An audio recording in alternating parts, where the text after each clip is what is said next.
What's going on, everybody? Welcome into Jack Ramsays, Danny Marang, Brandon Sprague. It's a mailbag edition. And, well, that's weird. I'm getting some weird feedback from YouTube.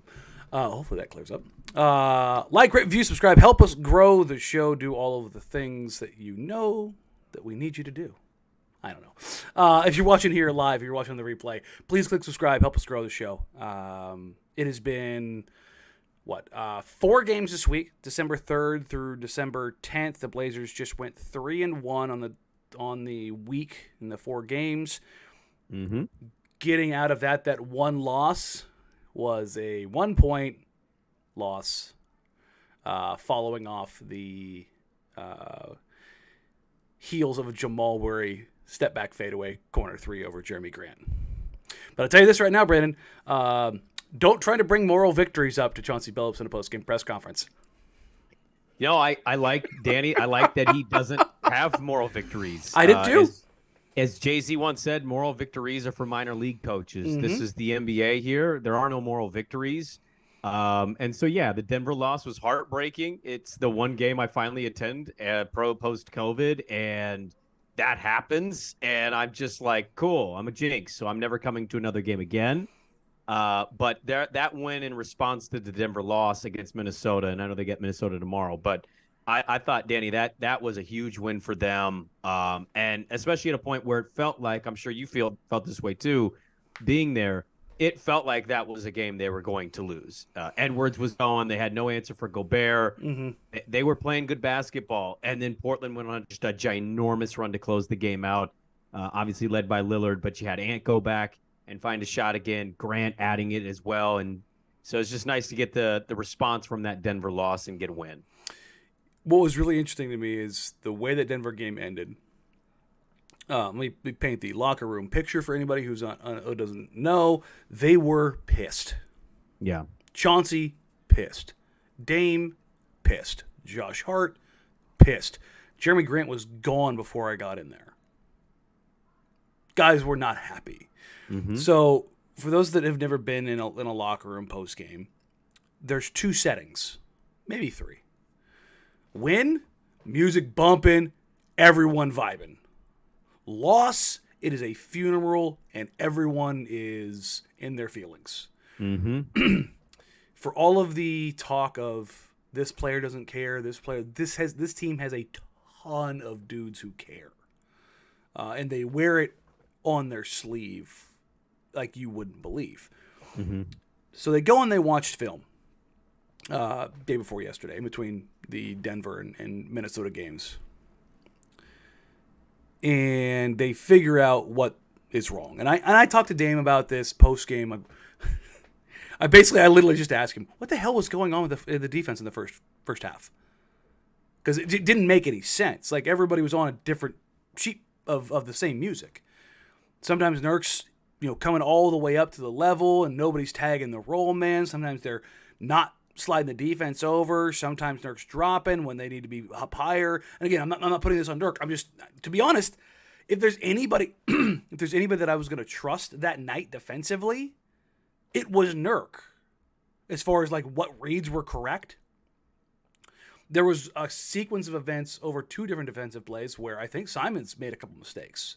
Mm-hmm. In the Denver game, and he pulled Simons over and barked at him, and I was like, "All right, cool, Nurk." So coming into that first half of that Minnesota game, I was like, okay, if they're confused as hell in this first half defensively, I'm going to side with Nurk here. Right. Like if Nurk went to Harton, like, what the hell are you doing kind of a deal. He did the same thing with Damian. He actually did the same thing with Jerami. Mm-hmm. And like they just weren't on the right page or whatever. And it was interesting because I asked Dame about that. And the same thing following the Denver game. So following Denver, it was, we know Jokic is going to do what he does. And Nurk played him as well as he could. He just hit shots. You were there. You saw how the insane shot making that Jokic had. Yeah, I did. Okay. And then Aaron Gordon is just feasting in the dunker spot, and the Blazers defense is trailing behind them the entire time. And all of this, Dame says, we knew that. We knew better, and yet we didn't execute. That's not on the coaching staff. That's not, like, we had the right game plan. We just didn't get shit done. And he said basically the same thing happened again in the first half. And then Dame brings everybody together halfway through the third quarter. Blazers are down 10. I think it was like 6:53 left in the third. And they go on a 16-4, 16-6 run. Then they end up closing out the third period up 2, going into the fourth quarter, and they led the rest of the way. Yep. But it took them a video session and a half of a game to pull their heads out of their asses defensively. And I don't know where that line is as far as like, because, and again, Dame said the same thing. We know what they want to do. They did exactly what they tried to do to us last year. He goes, they tried to get us in pick and roll coverage and spray out to the corner. Yep, that checks. That's exactly what they did. And he goes, we just weren't where we needed to be. We weren't on top of Gobert on the roll. We weren't up on the ball handler. We weren't closing out the way we need to. We were trailing behind. Like, it was just ticking all the boxes that they didn't do. Yeah. And I don't really know what to do with that, Brandon, when clearly the game plan from the coaching staff is exactly what it needs to be. And they're being coached on it, and they're being walked through it. Like, Dame was actually kind of pissed at himself and everybody else for having this game plan that should have worked, that they didn't execute for more than a half. I think the hard thing, Danny, is like it's not just, they talk about the frustration that they had in those moments. This has kind of been a bit of a trend for them. Mm-hmm. Like defensively, they went from kind of being a bit of the toast of the town, the talk of the league of like, top this 8. team's top 10, comfortably there, and you're like, wow, like this team, and it's not to me. To me, it doesn't always just boil down to the effort part. I don't think that they suddenly aren't trying. I think some of this has to do with, 1, your personnel, 2, like you still haven't played with your best on-ball defender yet. He still hasn't played a game yet. We're still awaiting GP2. But I kind of just wonder if this is more starting to level out, because I want to say the last 10 games, they've been kind of near the bottom of the league defensively. And so, I think it's tough because you can hear guys get frustrated and explain like, oh, I should have been better, or I should have been here, I should have been there. But like the numbers are just starting to bear out. This team isn't what we thought they were at the beginning of the year. And that's to be expected to a certain extent in the league with the season being 82 games. But I'm more wondering if we're going to start leveling out here from, they're not a top 10 squad, maybe not a bottom 5 squad like they were a few years back.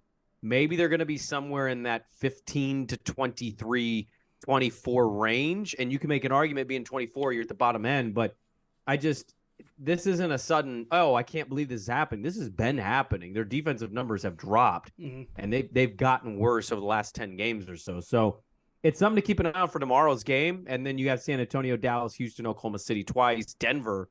Like, to keep it going in that stretch, I think we'll get more of a clear understanding of where they'll be after those games.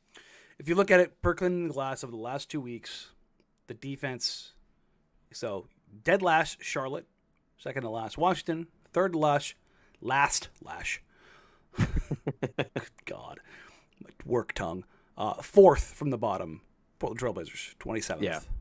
120 points per 100. Flip side of that is they have the 5th best offense in that time period. The offense, outside of Ant struggling in the Denver game, the offense has been relatively successful. If you improve Ant in that game, I mean, obviously they win that game, but they probably have a top 3 offense. Sure. It's like when you look at how far apart it's spread, It's 119.1, 119.2, 119.5. Yeah. I mean, they're literally right there. What's crazy about Ant's bad night, and we'll talk about that here in a second. I was interested by this. Over the last 4 games, again, the Blazers are 3-1. Ant has a 6-point game. Yeah. You know how many points he's still averaging over the last 4? Based on the performances, I'd say he's like in the 24 range. 26. Yeah. He have a game that bad and still average 26 for the week. Yeah. That's how good he's been otherwise. That's just bonkers to me. I was like, I wonder where he's sitting at. We do have a pile of questions, so we'll get into those here real quick. But you're right. The opportunity there is in front of them to kind of level that stuff off. Part of me wants to give them not a pass, but a nod to all of the injuries they were dealing with. Now the offensive burden being shifted to Ant and Jerami, which will cause those guys to have defensive slippage. But now that Dame is back and back, balling his ass off, there really isn't an excuse for the defensive slippage stuff. Like those guys don't have that offensive burden nearly as much. But I am seeing guys like Justice and Josh and even Jerami to an extent show some real signs of wear and tear. Like those guys are beat up pretty bad right now. And you know what? Add Nurk to that list. Nurk's got the electronic heating compression sleeve. Sure. That he puts on his leg basically every other night at this point. Justice is playing with the ankles and the groin. There's Josh Hart is playing with a softball in his ankle right now. And I'm sure everybody else was busy staring at Josh Hart's ankles in that video, you heathens. Definitely wasn't staring at his V cut at the bottom and hoping you kept scrolling down. Definitely wasn't doing that. The man's jacked. It's a professional basketball player. It happens. I just like that you went and you made the locker room R-rated. You're like, how can I add some spice to this post game? Oh, you know what? I'm gonna get Josh Hart naked. You know what? I'll give you a little insight now, and you know this because you were at NBC's Comcast for a while too. So there was a new master control room at NBC, and when they had the TV contract with the Blazers, there was a camera that was hooked up in there permanently, live feed. Yeah, and that's a problem, Bob. Yeah, I don't know how many naked players I saw. Just at all times, it was just a lot of swinging D's going. Yeah, so Yep. I just kind of plow through at this point. I mean, it's not even so much like how you feel when you see a player's D. It's more just like I was when you posted that, I was like, oh, you got Josh Hart half naked. How about this? And then I had to re-examine, am I lotioning myself up properly? Josh Hart's making me question if I'm doing this right. Listen, man, those guys go through a bottle a night. Ant might be the worst offender. I have never shaken his hand after a game and not gotten covered in lotion. Well, but you know what? The thing that you can acknowledge that's true that I wish everybody could experience in their life at least once, you step in there and they smell amazing. They do. Don't know. They I've do. told my wife, I'm like, I don't know what these guys use. I'm sure it's high-end stuff that I couldn't afford, but I just want to know the name of it so I can see if I could buy it because I wish I could smell like them. Yeah, okay. Unnecessary comment? Maybe, but you know, it's also truthful. I mean, I respect it. You opened up there. Yes. You opened up. I respect it. But yeah, there's for everybody wondering, I saw somebody ask a question like consent. Nobody is going up to anybody in the locker room and hitting record on anything, audio or video, without asking, are you ready? And most guys, even in Danny's instance, won't talk yet, even when their shirt's off. Like most guys, like Dame is the most prominent one every single night, right? Like the horde wants to go to just Dame on most of the nights. There's like this weird, untalked about understanding of Dame's back's to you. He's out of the shower. His pants are on. He's shirtless. And then, like, he gets his shirt on. He looks in the mirror, adjusts it how he needs it. And he sits down. And when he turns around, it's like, boom, it's a mad dash right to Dame. And there's a process for it. So for those that don't know, if anybody questions it, it's in the actual full audio. I asked Josh, hey, man, are you ready to go? Yeah.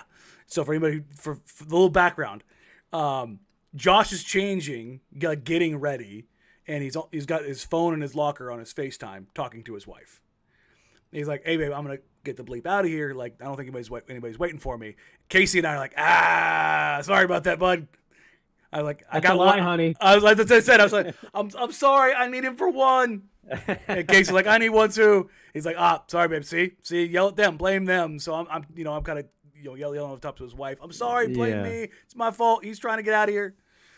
But that's why he was in a hurry. Right. So he was trying to get out and go see the wifey. So, all right, let's dive into the questions now. We've gotten the locker room talk. This is from Brendan Wildermuth at Brendan Dubb. What do you see the floor and ceiling of this team is currently constructed? I think their floor is a play-in team. Their ceiling is a second-round team, but I tend to lean super optimistic. Following up, are there any realistic midseason moves that can raise either? We'll talk about trades probably a couple weeks from now. Yeah.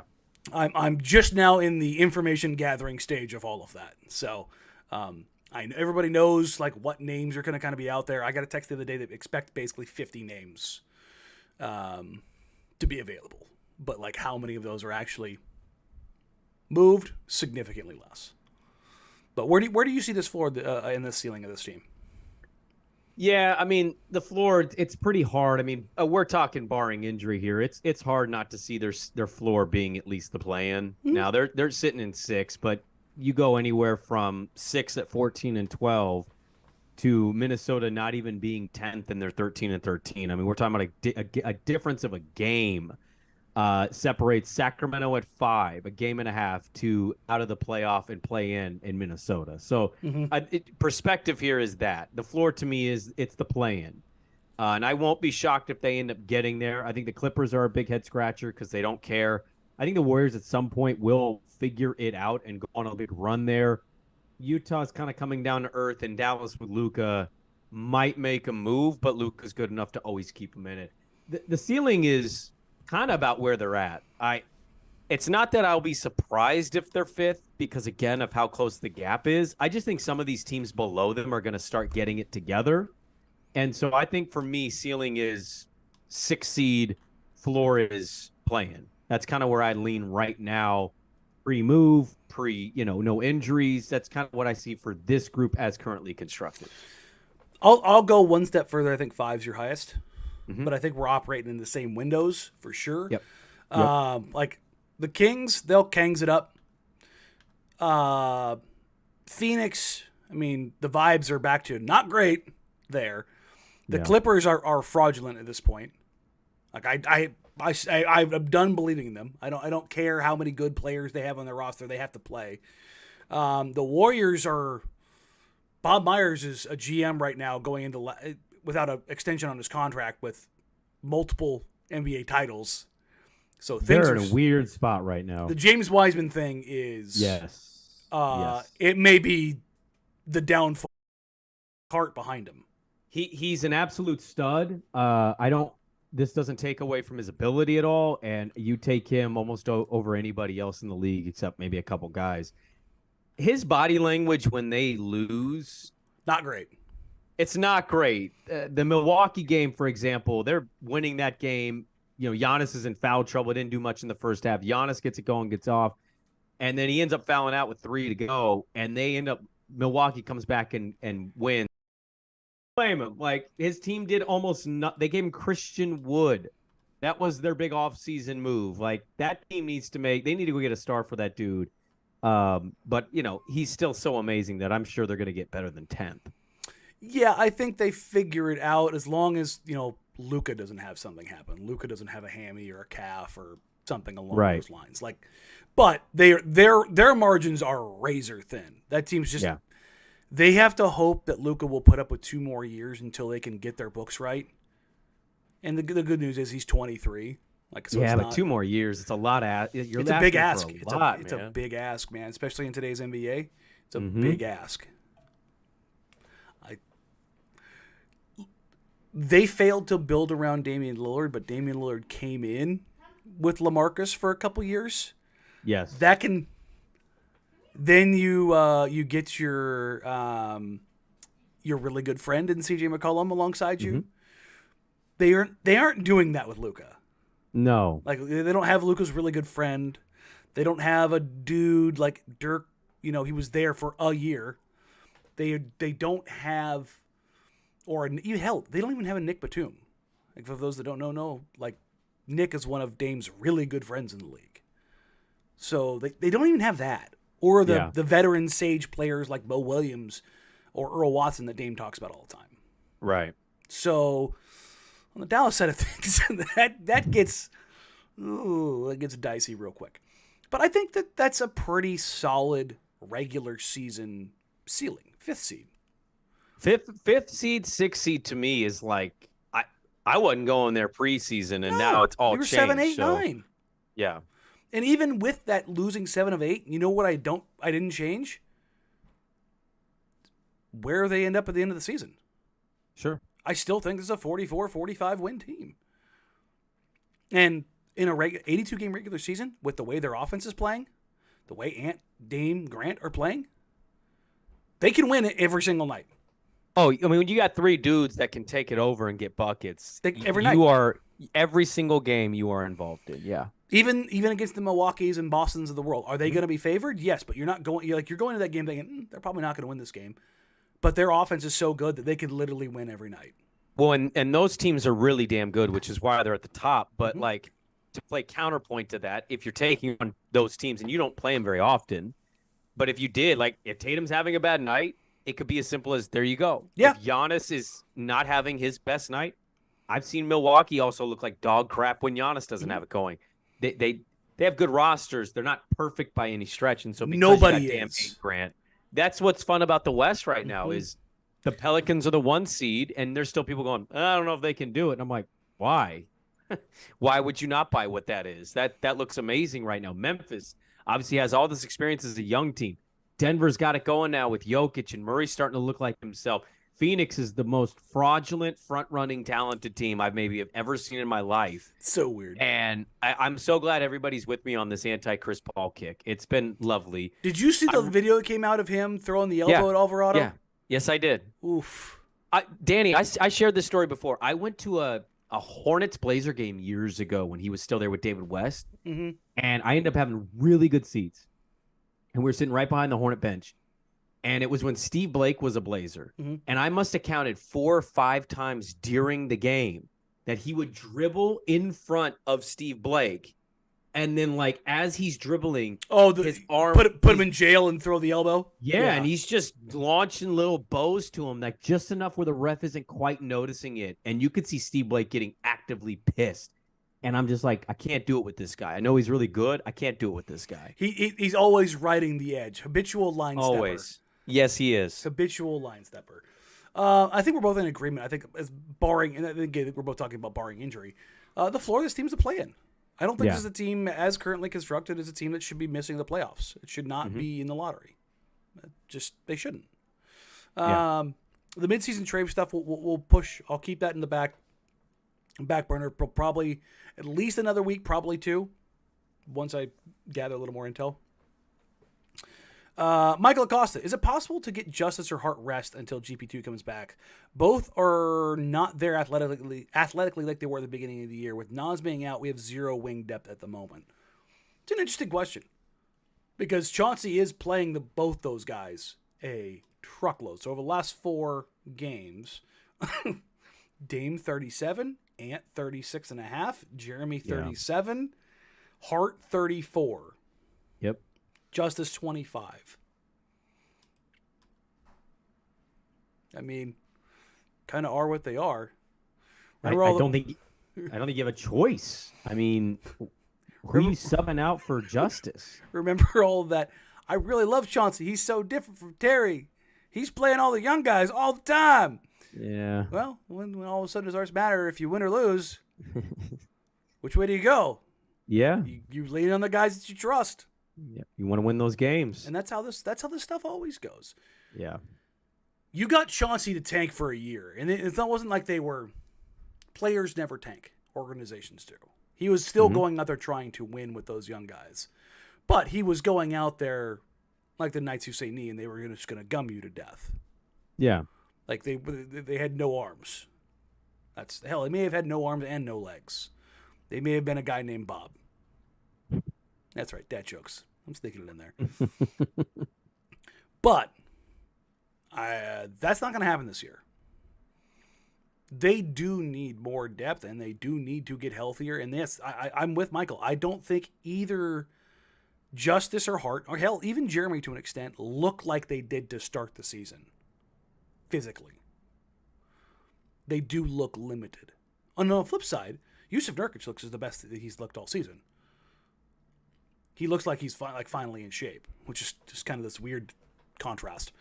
But Nas being out precludes that from happening. Mm-hmm. That's the kicker here, is that if you were going to try to buy them some minutes or a night, Nas would be the way to go. GP2 comes back, maybe you can. Maybe you squeeze some minutes from Josh, take him from 34 to 30. Take Justice from 25 to 20. I mean, that's 9 minutes right there. Yeah. You still can't go to Shaden. Do you see a world where that happens? I mean, that's where I just put. I think you can go more to Shaden. I know he's not. Okay. It's not what it quite was, but I don't know. I'd still like to see him test them a little more than they are. Just give him a couple more minutes. Of the players you named that are dealing with it, you said Grant, Hart, Justice. I think you feel it the most and see it the most with Justice, whereas at least Josh is still kind of pushing tempo. He's still being aggressive. And then the last game, as you filmed him half naked, he's at least willing to shoot the three, and he cashed them. 3 for 3.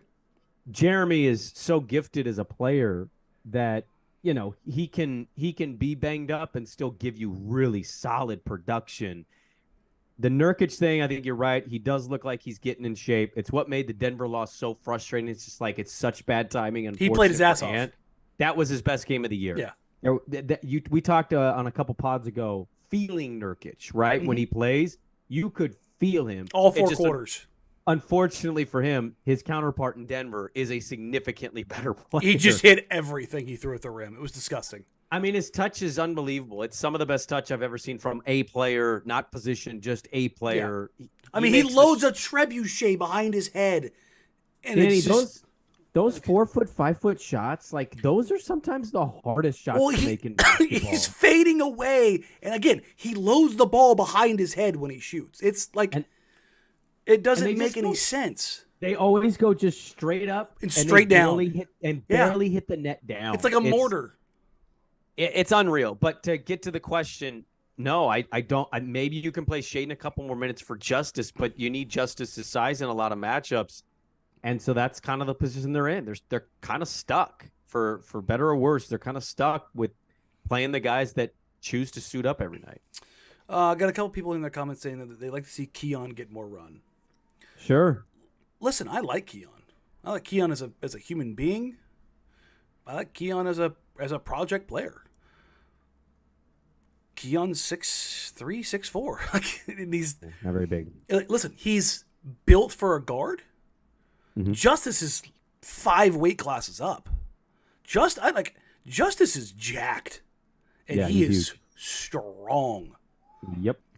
Keon's strong for a young guard. Justice is strong for like most dudes in the league. Mm-hmm. It's not a like for like swap. GP is strong for like most guys in the league. That's a like for like swap.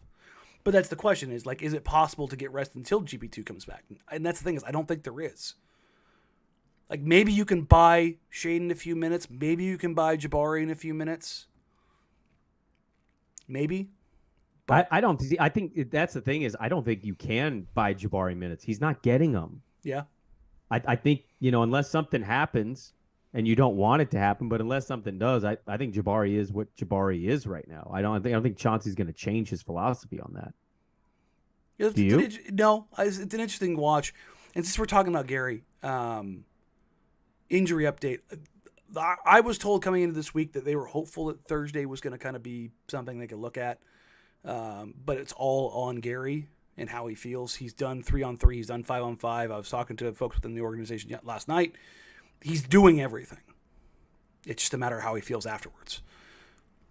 Nothing really new there. I just had the latest injury report. He is out tomorrow, Monday. Yeah. So hopefully on the road trip. I'd be surprised because they don't typically like to bring guys back on road trips. But everybody in the organization has said that they are just slow playing it with him. Yeah. So we'll see what comes out of it. I don't really know. And Ginger Fit Dad says we should play GB3. Well, that's a very difficult proposition right now because he's in the G League. He's getting some experience down there, baby. And then on the injury side of things, Nas is still on crutches. Yeah. So have we any more update on the severity of that situation, or is that one of those like it's bad but they just don't want to say it? It's gonna be the full 6 weeks and wait and see. Oh, that's really crappy luck for It's just because of where it is. Sure. From Moral Head, like because we've talked about this before. Because if it doesn't heal properly, they'll need to put a screw in it. Yeah. And then it's opening surgery on your hip where you're putting screws in. Yeah. That's not great. So it's an interesting spot. Trust Mitch at Lothringen 360. Is there a 3-point learning curve rookies face in the NBA? When I look at Sharp's jumper, it looks very pretty, but he has yet to find consistency behind the arc. I wonder if this is a common rookie struggle. There is to an extent of changing from college range to the NBA range. Mm-hmm. College closeouts to NBA closeouts, and also consistency in your form. Shaedon is a player who can shoot off platform, much in the same vein of Damian Ant. Right? Off the dribble, off the bounce, going right, going left. Jerami is much more of a standard catch and shoot kind of guy. You don't typically see Jerami taking many off-platform shots. I think at last look, Ant was 4th in the NBA in total off the dribble threes. To give you an idea of like the volume that he gets. Shaedon, I would like to see him become a much more standard catch and shoot guy more often than he is. He hesitates and or passes up on open catch and shoot threes. Not regularly, but enough that I started making notes of it. And then he'll right, left, between the legs, then go up. Yeah. Because his catch and shoot is mwah. It's pretty. It's quiet. There's almost a musical effect for, I don't know about you, like for jump shots, like there's a rhythm to them that like Shaedon's like you're just conducting the orchestra and it's flawless when you see him get into that catch, dip, let it go. It's very there's some Beethoven in there, right? Like it's like, oh, that's you know it when you see it and when you hear it. Right. And with him, it's just that's what you get. When he gets off platform, sometimes it's 99% of the time, and this is the same with most young guys that I've ever watched. It's their feet, and Shaedon's footwork just kind of turns into a mess. He's so talented that he can correct a lot of that from the shoulders up. But when he does miss, he misses badly, and I think a lot of that is because of his the inconsistency in his platform. I mean, I think Dame just alluded to the rookie wall, right? Dame just talked about this and said this is totally normal. Yeah. Young guys go through 30 games is like where they're at. The funny thing about what you mentioned was you talked about the difference of college to the NBA, and I wanted to be like, yo, you mean high school to the NBA? Because this dude didn't even get that experience, unfortunately. EYBL to the NBA. Yeah, so, I expected it to come down from where it was. There are just little parts of the game. And you gotta remind yourself, and not that you forget it, but you almost have to remind yourself, because I did during Denver, like, this kid is 19 years old. Like, there's so much about this game. You're muted right now. There's so much about the league and the learning curve of it that guys just don't. Some guys can get it. The rarity of those instances, you're talking about all NBA guys pretty quickly, whereas like there's a lot of other players that it takes them a second. And, the minutes he's given versus what he's learning, like there's just, I don't know if it's a 3-point thing, a 3-point learning experience more so. It's just like, it's kind of the ebbs and flows of what the league presents to young players. I mean, look no further than Ant himself when he first got in this thing. They're still trying to get his body right. Like there's a lot of variances here with Shaedon. And I want him to keep playing high level minutes. I can deal with him missing shots and learning either to catch and shoot or shoot off the dribble. All that stuff is going to he's going to keep figuring that stuff out. Through But trial and error, for sure. I like what I'm seeing right now, and there's definitely going to be curves and experiences he's going to go through that he's just going to have to mentally take down and go, okay, this situation is this, that situation is that. Not for nothing, Shaden no longer has the splint on his finger. It's good news. He's just taped up now. There we go. So that's also something kind of to watch for. Is like, is it that little change? Does that mess them for a little bit? Just kind of a little side note. This from Wayne Hughes at Reading the Water. Are the defensive issues as easy as Damian and Ant or missing another big wing? What are you seeing? So we asked Chauncey about this the other day, particularly about Ant. And Chauncey highlighted Ant has either had very good nights or very bad nights. Not very many nights kind of in between. And I think that if you're taking a 30,000 foot view, it's very steady. Mm-hmm. If you're looking at over the course of the season. But from night to night, it can vary. Yeah. And I think that's the next big step for him in particular.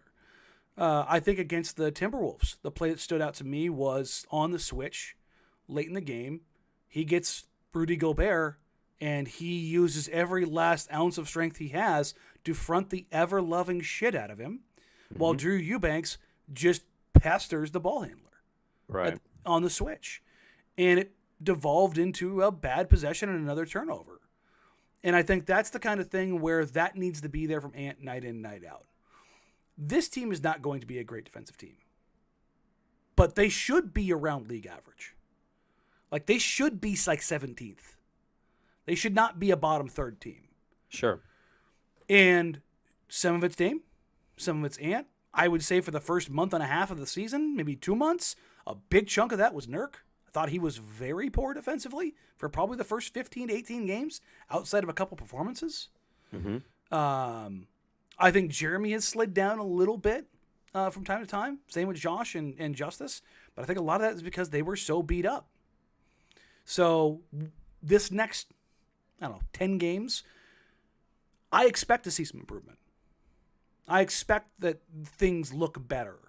I expect that if they get beat defensively, it's not because they aren't doing what needs to be done, but teams are making shots. Like the Denver game, they made bad reads.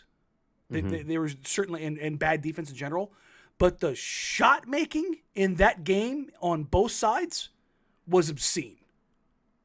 Jamal Murray, Damian Lillard, Jokic. It was just one of those things where you looked at it and you're like, okay, it didn't matter how good a defense Nurk played on Jokic there. Didn't matter how good a defense Grant or Hart played on Jamal Murray in the second half there. Like, there was just shot making. And you have to live with that sometimes. But the problem is you can't live with it for 121 points. Like, that's the difference. That needs to be 112. Not 121. Yeah, I mean, it does, but also to play devil's advocate, you scored 120 on them. And that's the thing, is their offense is crushing. The offense is upper echelon elite. I do think some of their defensive numbers, to get to league average, you're going to have to climb a little bit from where you are. Their defensive numbers, I would imagine, unless I'm just going to be wrong here and they're going to finish near the bottom defensively in the league, you get Minnesota again tomorrow, and then you get San Antonio. Dallas is never easy, but then you're Houston, Oklahoma City. I know Shea's having a great year. You should win those Oklahoma games. City. You should win these games. Denver again, and then Charlotte is absolutely awful. They're one of the worst teams in the league. Golden State's a struggle bus right now. Detroit isn't amazing. Like, you have some games where defensively you can lock in and try to get close to the number at 104 to 110 at most. Like, you have opportunities presenting yourself. And that's why I highlight, you look at the next 7 games, and I think we're going to get more of the feel of who they are defensively. If that's near the bottom, then you know what? That's just going to be kind of, to me, who they are, unless GP or they make a move.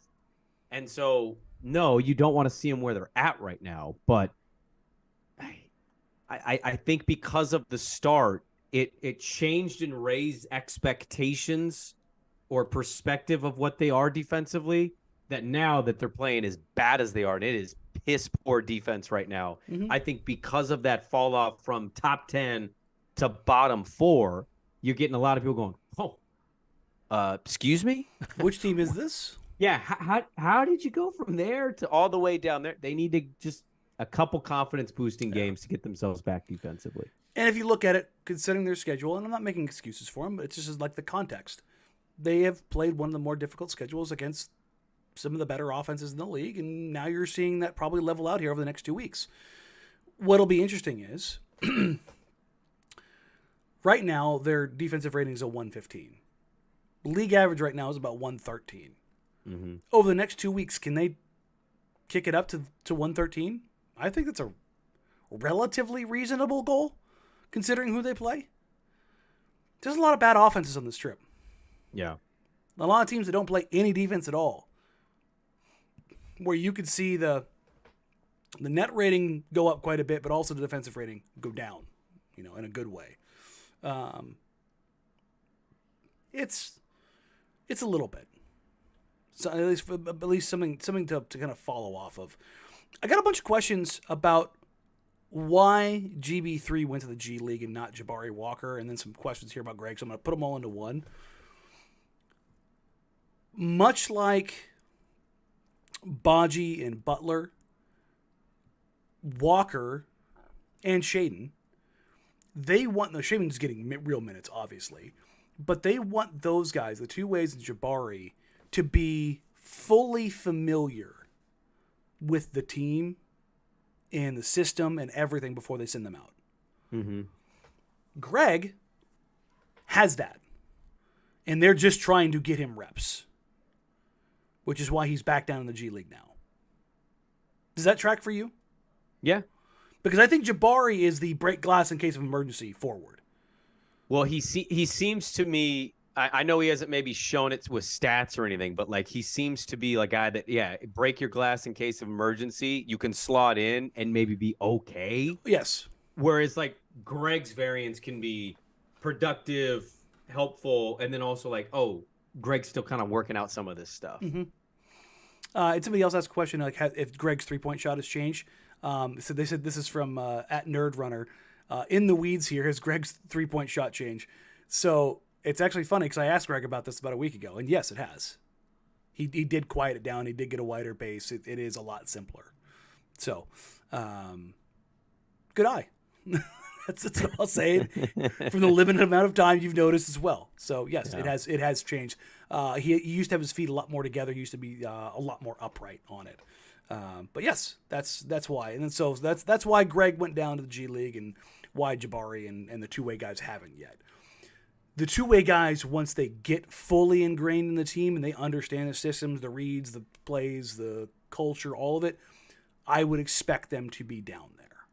Yeah. I don't know if they'll go to the G League showcase, but I know they're going to send at least one guy down there. So it'll be interesting to kind of see how that puts out. Got a couple fun questions here to end on. Kaylee is back to ask what she should get her boyfriend for Christmas, but we'll save that one for later. Because I don't know if marriage and or pregnancy are what she was looking for. Get him pregnant. It's possible. I saw Arnold Schwarzenegger get pregnant. Listen, man, I saw a very, very large man, in fact, get pregnant. This from Jason at Hecubus01. What is your go-to holiday drink? Oh, great question. This is maybe not going to be satisfactory enough. One, I hate eggnog. It is absolutely we pound on that one. Yeah. No, hey, how about that? A food drink take we could agree on. Yeah, like doesn't happen all that often, but there we go. My go-to beverage, adult beverage of choice, it's pretty simple, Daniel. It is high-end good whiskey with one ice cube in it. Oh.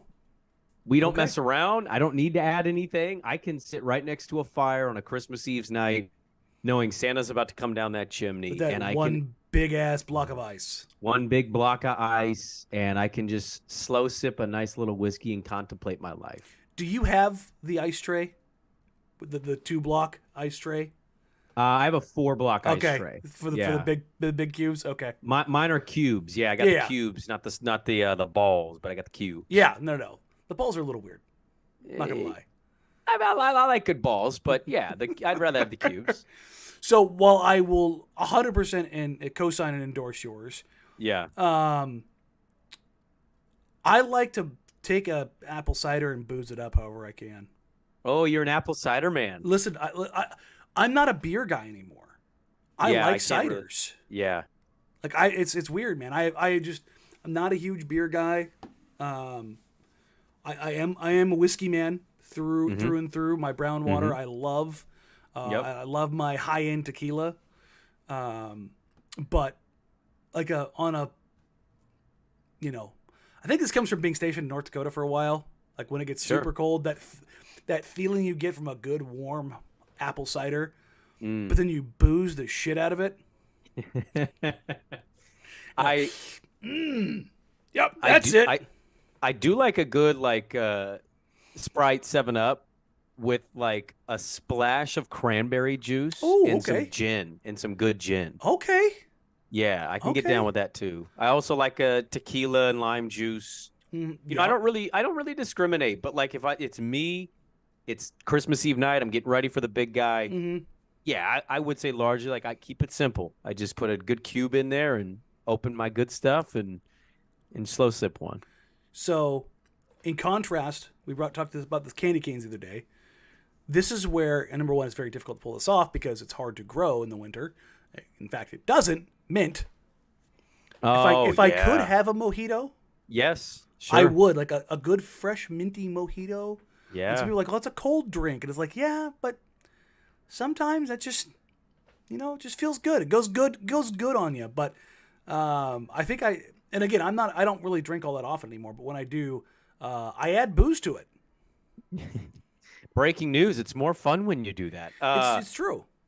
It's funny to hear you say the mojito thing because, like, I'm a big mojito fan myself. I love mint. I mean, I love mint ice cream. I love mint gum. I love mint candy, and I love mojitos. Yeah, no, just the mojitos. Go ahead. That's the only mint thing you like. I'm going down the list like, nah.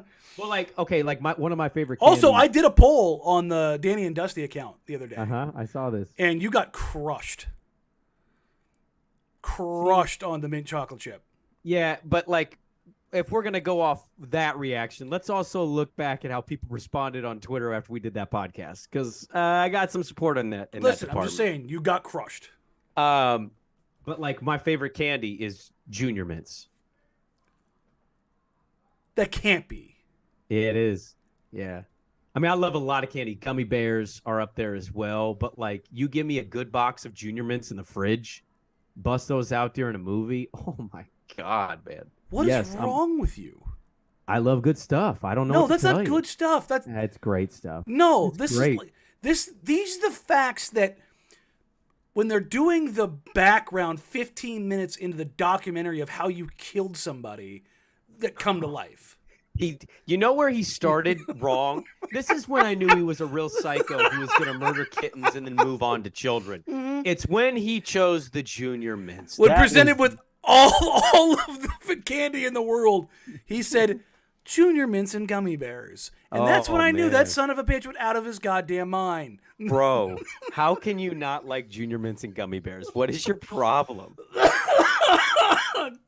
Unbelievable, man. Of all of the things in the world, that's what you land on. I mean, I love a lot of candy. I got a big sweet tooth. There's not a candy you're going to name where I'm like, oh, no, that's gross. Near the top for me, because I love a good mint flavor, is a Junior Mint, cold. It's got to be cold.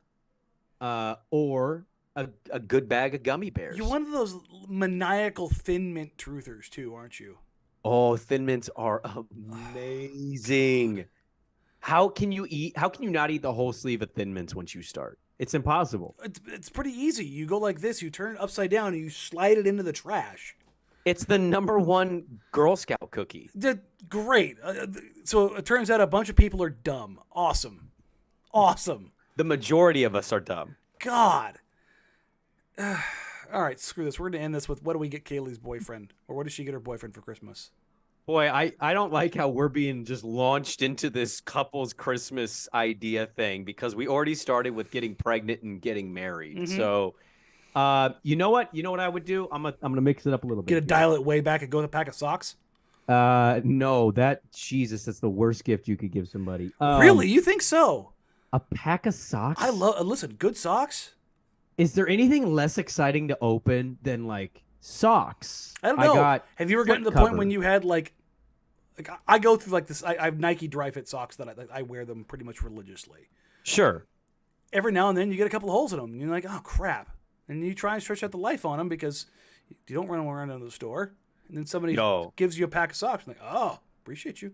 I get absolutely clowned with my socks. I don't so much anymore, but like I used to be like hole in the sock, still wear sock guy. And like we go to family functions and I look like Gaston in Beauty and the Beast and my toes sticking out of like one sock. And it's like, you're embarrassing. And I go, I know, I'm sorry, I'm poor. But yeah, like of all the things I could open, I don't know if there's anything less exciting. And it's like, thank you. Socks, cool. I'd rather have just buy me a damn toy as an adult. I'd rather have that. My idea for the gift is think of 3 financially reasonable places that your boyfriend would like to go visit, and then put them in a box, and whichever one that he pulls out, you won't even know, and that's where you go have a little weekend getaway. Wow, look at you being creative here. You know, like a Seattle.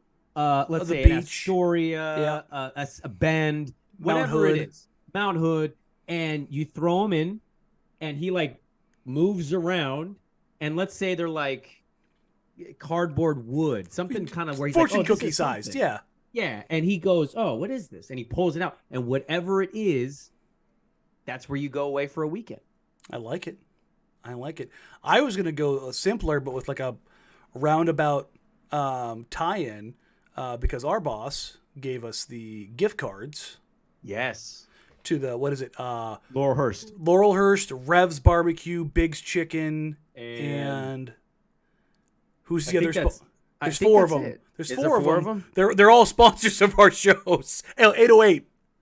And I love all of them. I end up going to Laurelhurst. Oh yeah, I mean, but fine. There's a couple restaurant groups downtown that you can get these gift cards for, and you can like decide on where you want to go for dinner.